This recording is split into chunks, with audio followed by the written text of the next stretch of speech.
ॐ सदाशिवसमारम्भां शङ्कराचार्यमध्यमाम् अस्मदाचार्यपर्यन्तां वन्दे गुरुपरम्पराम् ॐ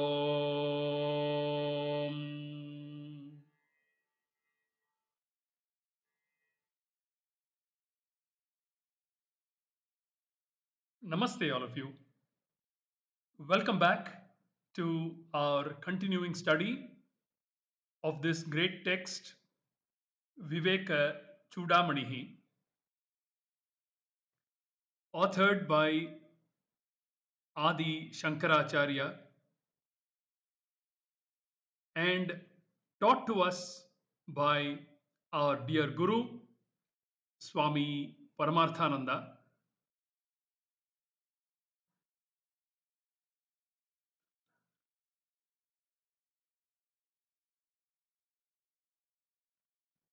We must always understand the reason why we are studying such texts like Vivekachudamani, Srimad Bhagavad Gita, the Upanishads, and other Prakarana Granthas.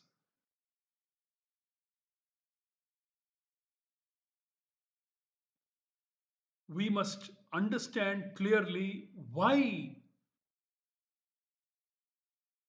one needs to study these texts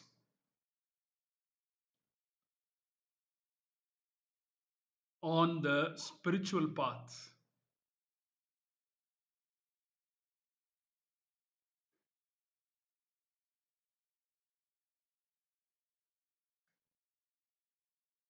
Like the Mundaka Upanishad says,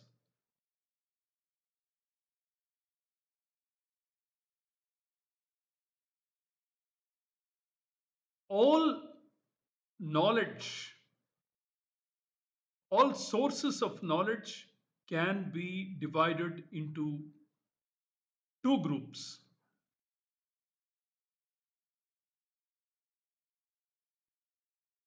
One of them is called Apara Vidya,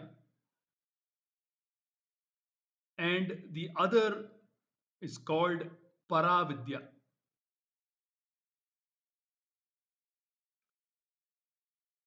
Aparavidya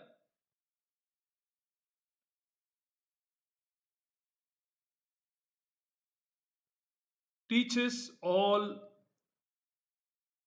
material sciences,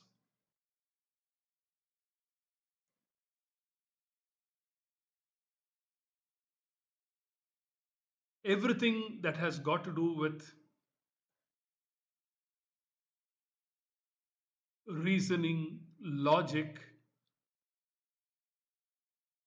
the Purva Bhaga of the Vedas, the Karma Kanda and the Upasana Kanda, etc., is the domain of Aparavidya.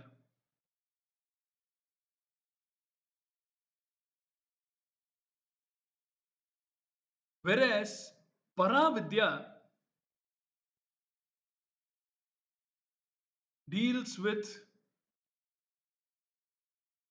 the Parama Purushartha,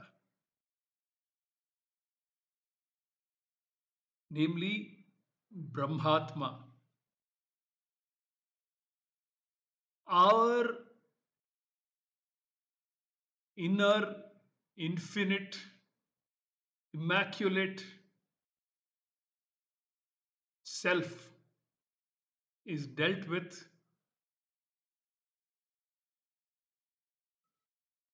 by Paravidya.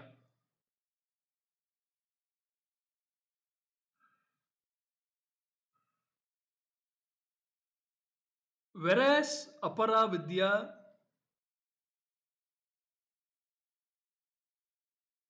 material sciences that deal with everything other than Brahmatma is taught in all schools, colleges, and universities.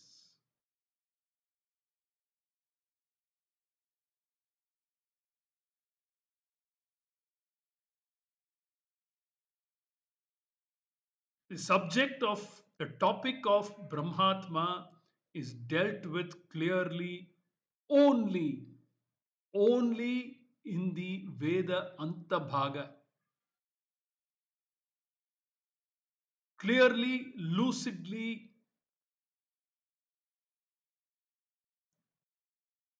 doubtlessly,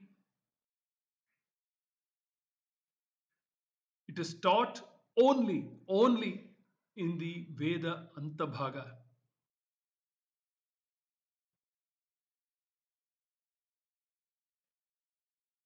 That is the Upanishads.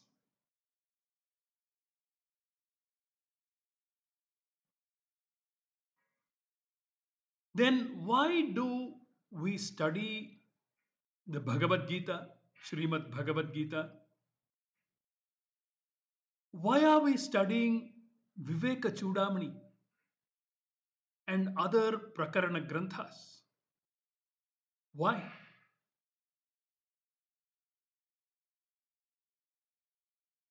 If we recall, one of the dhyana shlokas of Srimad Bhagavad Gita, the answer lies therein. The dhyana shloka runs like this: Sarvopanishado gavo dogdha gopalanandanaha Partho वत्सुधीर भोक्ता दुग्धम गीतामृतम महत् सर्वः उपनिषदः गावः.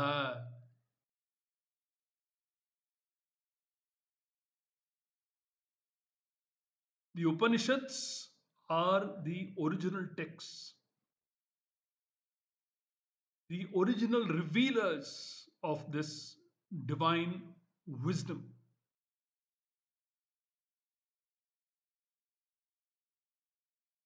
Krishna is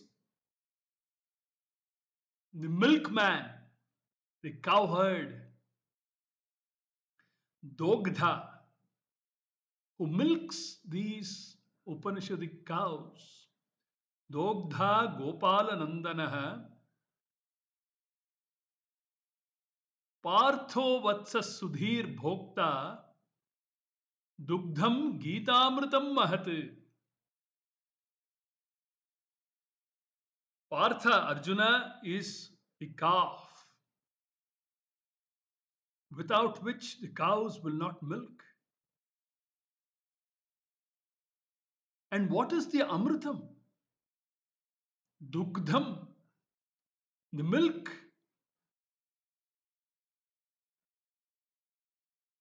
From the cows, from the Upanishadic cows, is Amritam.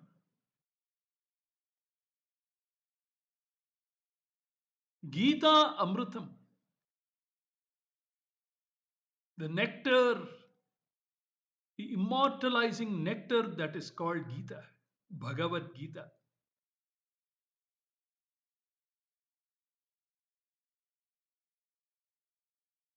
So that is one reason that we are studying the Gita. The Gita is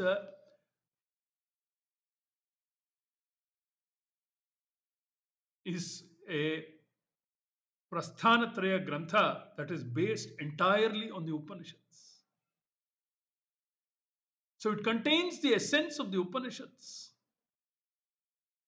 which talk about our infinite, immaculate nature. They are the only sources, the Upanishad. Likewise, Bhagavad Gita is the only source for that freeing knowledge a knowledge that can set you free, that can set us free from the samsara cycle. Likewise, Vivekachudamani, Acharya Shankaraha, we know for sure that he has based his writings solely on the teachings given out by the Upanishads, the brilliant teachings given out by the Upanishads. Shankara will not budge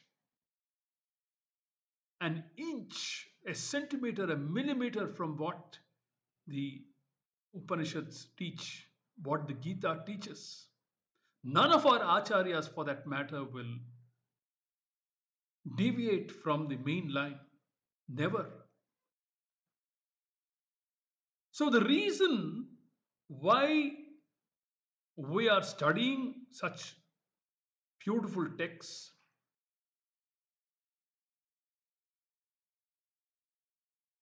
why we need to study these texts if we are serious spiritual seekers, is these are the only sources. The Shastras are the only sources that talk about Brahmatma. Nowhere else in this entire 14 lokas can we find such a knowledge.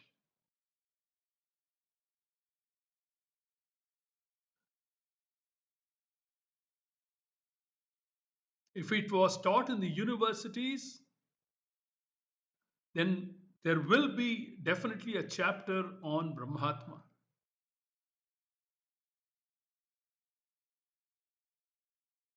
Well, you may ask,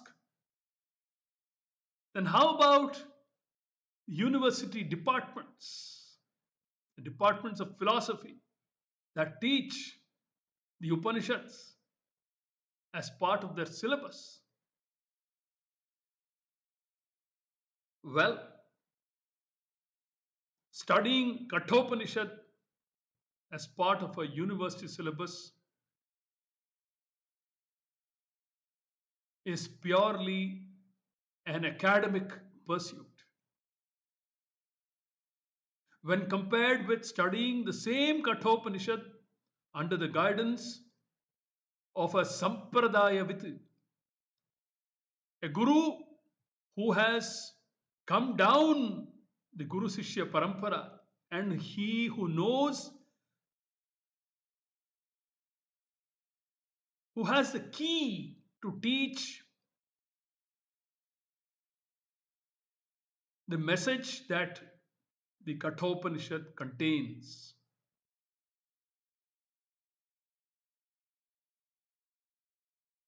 If we know this truth, if we can answer the question, why are we studying such texts, then our study will turn out to be more rigorous, more committed, and dedicated.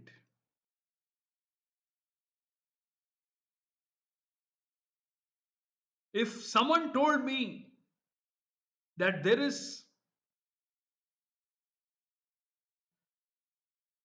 only one place on this earth that there is a cure for an incurable disease, a disease that has been declared incurable by the world of medicine, would I not go there? I'll lose my shirt to go there.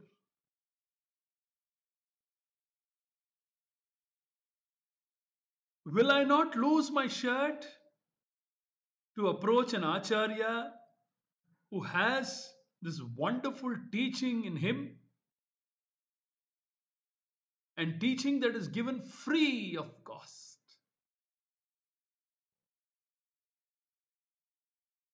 The Acharya doesn't ask for any fee. It is up to us to humbly offer our Guru Dakshina.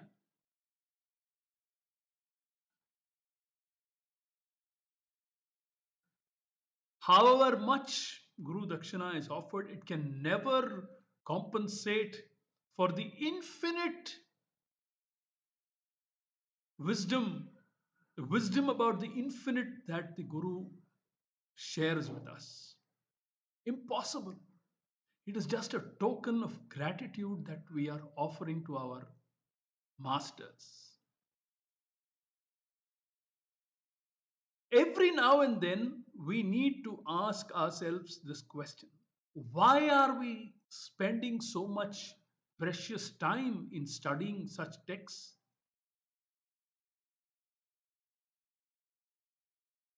The only reason being, it is only these texts are the only sources through which we can discover our hitherto ignored higher self, unfortunately ignored higher self. There's no other source that can teach you about your higher self systematically and thoroughly. Vivekachudamani runs into how many verses?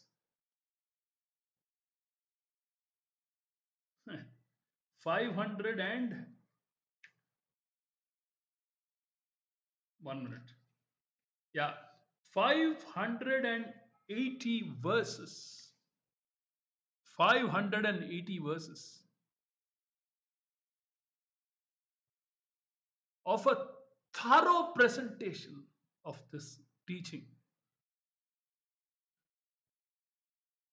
Why would Shankaracharya take so much pains?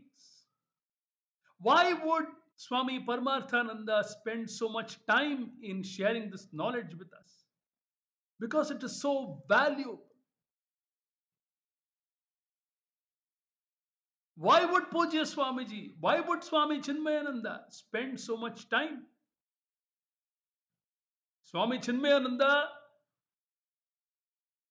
taught hundreds of Gita discourses. He went all over the world teaching Srimad Bhagavad Gita, the Upanishads, and other Prakarana Granthas. So did Pujya Swamiji. So is our dear Acharya Swami Paramarthananda. They have only one agenda, that is to share this freeing knowledge with all of us. Because they know for sure that this is the only source. Nowhere else will the Atma be talked about. Can the Atma be talked about? Nobody else is qualified to talk about the Atma other than a Sampradaya with a Guru.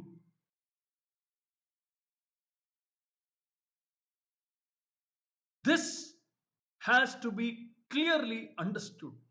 Clearly understood. Otherwise, spiritual study will turn out to be just a pastime. I've got nothing to do, nothing else to do, and therefore, okay, let me go and attend some lectures or read some spiritual book. There again, our acharyas very clearly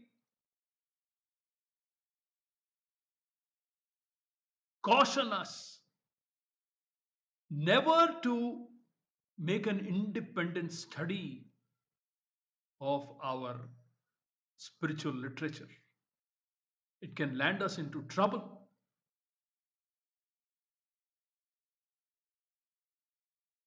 Always approach a Shrotriyam Brahmanishtam Acharya. Shrotriya Brahmanishtha Acharya.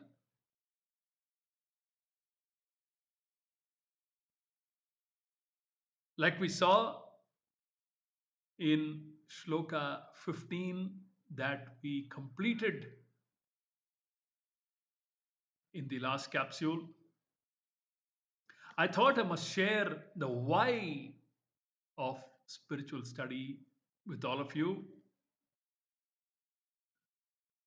We will continue our study with Shloka 14 in the upcoming capsules and take our study forward. Hari Om.